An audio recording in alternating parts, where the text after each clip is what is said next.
नबी सल्लल्लाहु अलैहि वसल्लम भाई हैं। अरे तमाम अंबिया जितने भी आए हैं अपनी कौम के लिए भाई। अगर कोई बोलता बड़ा भाई, नहीं भाई, भाई अल्लाह ने कहा भाई, ना हम कहते हैं बड़ा भाई ना हम कहते हैं छोटा भाई। अल्लाह ने कहा जितने भी अंबिया आए हैं वो अपनी कौम के लिए भाई, तो वैसे हम भी मानते हैं भाई, बस खत्म, आगे पीछे कुछ नहीं कर सकते, ना बड़ा भाई ना छोटा भाई। मैं मस्जिद में हाजिर हुआ, देखा कि मुकीम भाई नमाज पढ़ा रहे हैं।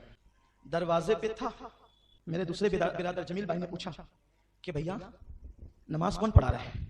तो मैंने कहा कि अपना भाई मुकीम नमाज पढ़ा रहा है। ये मैंने कब कहा कि अपना भाई मुकीम नमाज पढ़ा रहे हैं? जब मैं जमात के बाहर था।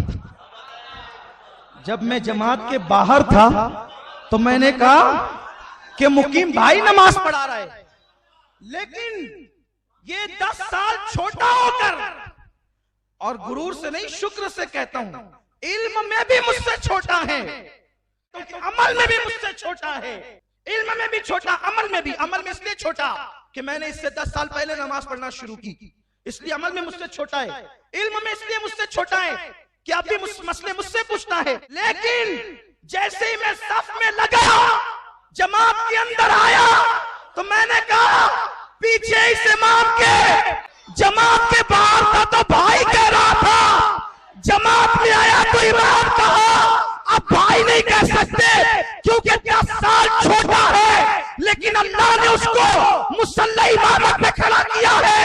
अरे 2 रकअत के इमाम पर, 2 रकअत के मुसल्ले पर अगर तरस्ती खड़ी कर खड़ा कर दे तो 10 साल बड़े भाई को भी इमाम कहना पड़ता है। जमात के अंदर रहने के लिए तो जिसको नबियों का इमाम बनाया,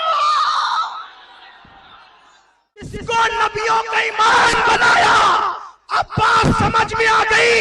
जो जमात के बाहर है वो भाई कहता है, वो जमात के अंदर है वो इमाम कहता है।